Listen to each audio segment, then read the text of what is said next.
আসসালামু আলাইকুম। আজকে আমরা বৃত্তের খুবই গুরুত্বপূর্ণ কয়েকটা প্রশ্ন সলভ করব। তো এইখানে আমি একটা ধারণা নিয়েছি বা একটা ধারা নিয়েছি যে টাইপের ম্যাথটা প্রচুর হইতো, এটার আমি চিত্র আগে দেখাই। এই টাইপের প্রশ্নটা, এটা অনেকে তোমরা স্কিপ করে যাও, যে এটা এক মনে হয় অনেক ঝামেলা হবে বা অনেক কঠিন হবে। বিষয়টা এমন না, এটা খুব সহজে অঙ্কন করা যায়। এবং এইটা দেখো কত গুরুত্বপূর্ণ। এইখানে এটা আমার বোর্ড বইয়ের 8.5, অর্থাৎ সম্পাদ্য অংশের তোমার 11 নম্বর প্রশ্ন। এটা ঢাকা বোর্ডে আসছে, 19-এ আসছে, ঢাকা বোর্ড 20-এ আসছে, এবং বরিশাল বোর্ড 20-এ আসছে, এবং রিসেন্ট বোর্ডগুলাতেও তোমরা টেস্ট পেপার সলভ করলে হয়তো এই প্রশ্নটা দেখে থাকবা। তো এটা খুব সহজে অঙ্কন করা যায়। আসো আমরা খুব সহজেই জিনিসটা শেখার চেষ্টা করি। তো দেখো, প্রথমে আমি এই বিষয়টা একটু অঙ্কন করব। আজকে অনেকগুলো প্রশ্ন সলভ করাবো, সাথেই থাকো। তো দেখো, এইখানে আমার প্রথম যে প্রশ্নটা, প্রথম প্রশ্নটা হচ্ছে যে কোনো বৃত্তে এমন দুইটি স্পর্শক আঁকো যেন এদের অন্তর্ভুক্ত কোণ 60 ডিগ্রি হয়। তার মানে আমাকে এইটা দিয়ে আমি একটু আগে তোমাকে অগ্রিম ধারণা দিয়ে দিই। আমাকে স্পর্শক, এই দুইটা স্পর্শক, বৃত্তের দুইটা আমার স্পর্শক। তো বৃত্তের দুইটা স্পর্শক তোমরা হয়তো আগে পড়ছো, না পড়লেও সমস্যা নেই, ক্লাসটা করলে ধারণাটা ক্লিয়ার হয়ে যাবে। এবং আলাদা করে স্পর্শকের ভিডিও সহ 8.5-এর সকল ধারণা আমি এই ভিডিওতে দিয়ে দিব। তো দেখো, এখানে স্পর্শক দুইটা আমি অঙ্কন করছি। তো এখন স্পর্শকের অন্তর্গত কোণ, এই কোণটা হইতে হবে আমার 50 ডিগ্রি বা 70 ডিগ্রি বা তোমার 60 ডিগ্রি। এই অন্তর্ভুক্ত এই কোণটা হইতে হবে। তো এই কোণটা তো স্পর্শক অঙ্কনের সাথে সাথে যে হয়ে যায় বিষয়টা এমন তো না, আমি তো এটা অঙ্কন করতে পারবো না। তো এটা কিভাবে হয় সেটা আমি একটু দেখি। তো দেখো, আরেকটা আমাদের আছে যে এইখানে এই বৃত্ত এবং তার বিপরীত যে বাহুটা আছে, এইটা মিলে হয় আমার 180 ডিগ্রি। এই দুইটা মিলে হয় আমার 180 ডিগ্রি। এই ধারণাটুকু মাথায় থাকলে বাকিটুকু আমরা সলভ করতে পারবো, একদম হাতে কলমে আমরা দেখবো।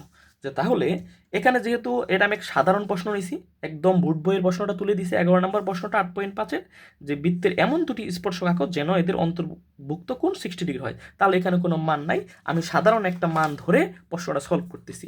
ধরো তাহলে আমি প্রথম যে কোনো একটা ব্যাসার্ধ, ধরো আমার ব্যাসার্ধটা দেওয়া আছে 3 সেন্টিমিটার। 3 সেন্টিমিটার আমার একটা ব্যাসার্ধ দেওয়া আছে। এই 3 সেন্টিমিটার ব্যাসার্ধ নিয়ে আমি বৃত্ত অঙ্কন করব। তাহলে 3 সেন্টিমিটার, হ্যাঁ, বৃত্ত অঙ্কন করে দিলাম। এই যেখানে আমি 3 সেন্টিমিটার একটা বৃত্ত অঙ্কন করলাম। বৃত্তটা বেশ বড় হয়ে গেল যেহেতু 3 সেন্টিমিটার। তাহলে 3 সেন্টিমিটার বৃত্ত আঁকছি, এটা বৃত্তের কেন্দ্র, এটা বৃত্তের কেন্দ্র, আর হলো আমার 3 সেন্টিমিটার ব্যাসার্ধ বৃত্ত। তো এখন আমাকে যে কাজটা করতে হবে, এই যে আমার কেন্দ্র থেকে ব্যাসার্ধ দিকে আমি টেনে দেবো। এটা যে কোনোটা টানতে পারবো, এতও টানতে পারবো, এদিকেও নিতে পারবো, এদিকেও নিতে পারবো।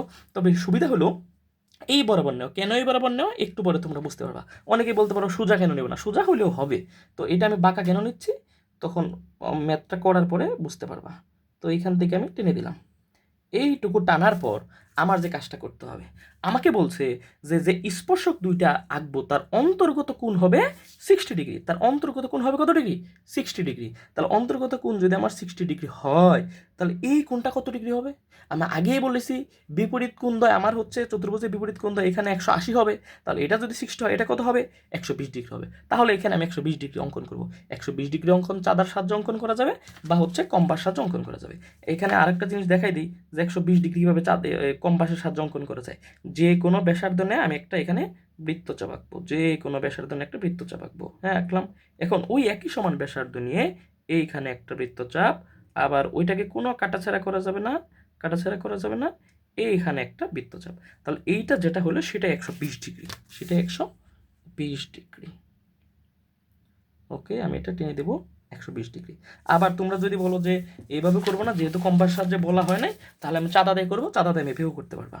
এই যে পয়েন্টটা আমি দিলাম, এই যে 0 বিন্দু করে দিলাম।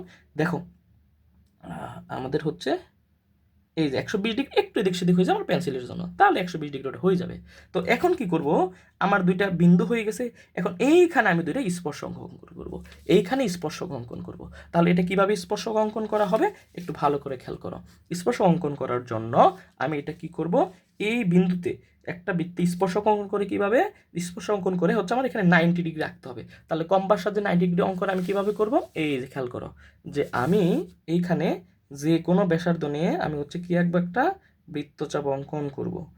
হ্যাঁ আঁকলাম, ওই একই সমান ব্যাসার্ধ নিয়ে এখানে আরেকটা বৃত্তচাপ, ওই একই সমান ব্যাসার্ধ নিয়ে এখানে বৃত্তচাপ, বা ওটা বড় করে একসাথেও দিতে পারো, আবার ওই একই সমান ব্যাসার্ধ নিয়ে এইখানে আমার হচ্ছে আরেকটা বৃত্তচাপ। তাহলে যে আমার হচ্ছে হইলো এই যে এখন এই যে 90 ডিগ্রিকে আমি টেনে দেব, টেনে এই যে বড় করে এদিকে আমি টেনে দিলাম। এবং এইখানেও ঠিক একইভাবে আমি হচ্ছে স্পর্শ অঙ্কন করব, এই যে স্পর্শ অঙ্কন করব যে কোনো ব্যাসার্ধ নিয়ে 90 ডিগ্রি অঙ্কন। এই যে স্পর্শক তোমাদের আলাদা করেও আসে, এটা শর্ট কোশ্চেন হতে পারে অথবা হচ্ছে কতেও থাকতে পারে। এই যে 90 ডিগ্রি অঙ্কন করব, এই যে 90 ডিগ্রি অঙ্কন করলাম। এখন দেখো এটাকে আমি টেনে দেব, এইখানে এসে মিলে গেছে। তাহলে ওই যে আমি এক্সট্রা দিয়ে দিয়েছি ওইটা আমি মুছে দিব।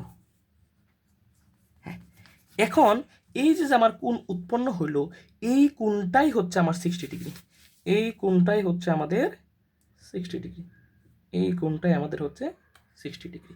তাহলে এইটা হচ্ছে আমার 60 ডিগ্রি, এইটা হচ্ছে 120 ডিগ্রি, 120 ডিগ্রি। তাহলে আমার হয়ে গেল। তাহলে আমার যে প্রশ্নটা ছিল যে এদের কোনো বৃত্তে এমন দুটি স্পর্শ আঁকো যেন তাদের অন্তর্গত কোণ আমার হচ্ছে 90 ডিগ্রি 60 ডিগ্রি হয়। তাহলে দেখো এই যে অন্তর্গত কোণ 60 ডিগ্রি হয়ে গেছে। তাহলে এইটাকে আগে অঙ্কন করে নিলে বাকিটা আমার মিলানো যায়, এটা স্পর্শক দিয়ে আমার হয়ে যাবে। এখন আরেকটা প্রশ্ন সাথে সাথে দেখে নিই। দেখো ঢাকা বোর্ড 20-এ আরেকটা প্রশ্ন আসছে। দেখো এখানে আমার হচ্ছে দৈর্ঘ্য দেওয়া আছে, দৈর্ঘ্য দেওয়া আছে a = 5 সেন্টিমিটার, b = 8 সেন্টিমিটার, এবং আমার হচ্ছে কী দেওয়া আছে এদের দুইটা রেখাংশ, এবং কোণ দেওয়া আছে হচ্ছে 45 ডিগ্রি। তাহলে ওইটা আমার ঘতে ছিল এইগুলোর ব্যবহার, কিন্তু এখানে জাস্ট আমার গতে যে প্রশ্নটা ছিল এই আমার বির দৈর্ঘ্যটা হইলে হয়।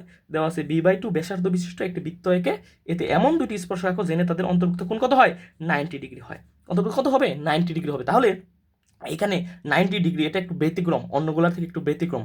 তাহলে এটাও আমি একটু এখন এঁকে দেখাবো। তাহলে এটা কিভাবে করব, তাহলে b/4, তার মানে এখানে কত, এখানে দেওয়া আছে b দেওয়া আছে 8 সেন্টিমিটার, তাহলে b/4 মানে 4 সেন্টিমিটার ব্যাসার্ধ বিশিষ্ট একটা বৃত্ত অঙ্কন করবো। তাহলে 4 সেন্টিমিটার ব্যাসার্ধ বিশিষ্ট বৃত্ত অঙ্কন করে ফেলি। তাহলে এইখানে আমি হচ্ছে 4 সেন্টিমিটার নিব, এটা পরেরটা করতেছি। এই যে 4 সেন্টিমিটার নিয়ে নিলাম। এখন এই সমান ব্যাসার্ধ নিয়ে আমি একটা বৃত্ত অঙ্কন করব। এই যে 4 সেন্টিমিটার হয়ে গেল। তাহলে এইখানে আমি হচ্ছে একটা 4 সেন্টিমিটার নিয়ে বৃত্ত অঙ্কন করে দিব। নিচের দিকে চলে গেল। হ্যাঁ, এটা বেশ বড় একটা বৃত্ত হয়েছে। তাহলে 4 সেন্টিমিটার বৃত্ত হয়ে গেল। এখন এখানে কাজটা কি করব, আমি একটা রেখা টানবো, যে কোনো একটা রেখা আগে টানবো। এইটা সোজা করেই টানি, যেহেতু 90 ডিগ্রি, না একটু বাঁকা করে দিই সুবিধা হবে। এই যে এখানে আমি টানলাম। এখন যেহেতু বলছে আমার যে অন্তর্ভুক্ত কোণ 90 ডিগ্রি হবে, তার মানে বিপরীত কোণগুলা কেমন হয়, 100 আমার 180 টোটাল, তার মানে এটাও 90 হবে, এটাও 90 হবে, এটাও 90 হবে, এটাও 90 হবে, সবগুলো 90 হবে। তাহলে এটা কীভাবে অঙ্কন করব, তাহলে দেখো এটা কীভাবে অঙ্কন করি। তাহলে এইখানে প্রথমত আমি হচ্ছে 90 ডিগ্রি অঙ্কন করব। এইখানে প্রথম আমি হচ্ছে একটা 90 ডিগ্রি অঙ্কন করব, যে কোনো ব্যাসার্ধ নিয়ে। আমি একটু ঝটপট করতেছি।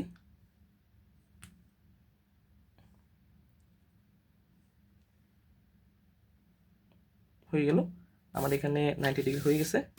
তাহলে এইটা আমি হচ্ছে যোগ করে দেব। হ্যাঁ, তাহলে এটা আমার 90 ডিগ্রি হয়ে গেল। আমি একটু বাঁকা করে রাখছি যাতে এইভাবে চতুর্ভুজটা হয়, নাহলে উল্টে যেত, সোজা করে নিলেও হতো। এটা 90 ডিগ্রি হয়েছে। অনেকে বলবা যে আবার এটা কীভাবে 90, অনেক বন্ধু লাগছে না, আসলে এটা আসলে 90 হয়েছে, একটু একটু এদিক সেদিক হতে পারে।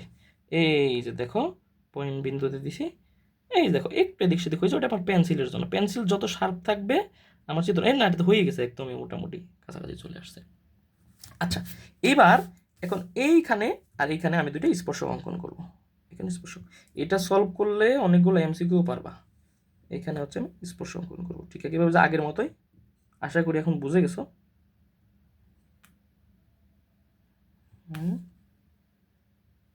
এই যেভাবে, এবং এটা থেকেও ঠিক একইভাবে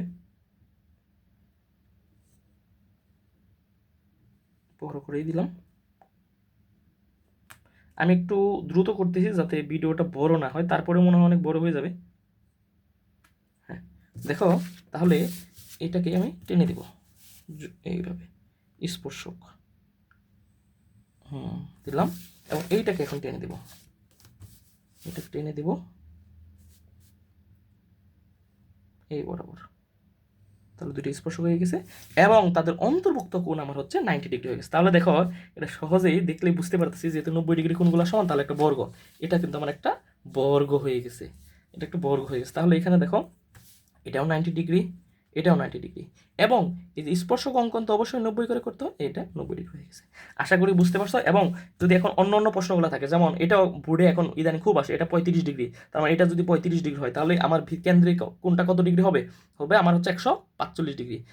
তারপরে হচ্ছে এইটা যদি হচ্ছে আমার কত হয় 45 ডিগ্রি, তাহলে কেন্দ্রটা কত হবে এটা জানো। এটা যদি 50 ডিগ্রি হয় তাহলে ভিতরটা কত হবে 130 ডিগ্রি। তাহলে আশা করি ওই যে 180 থেকে বাকিটা বিয়োগ করে দিলে এইটা আমি এখানে অঙ্কন করে দেবো চাঁদা দিয়ে বা কম্পাস সাহায্যে, যেটা কম্পাস সাহায্যে পারা যায় সেটা তো পারা যায়, না হলো চাঁদা।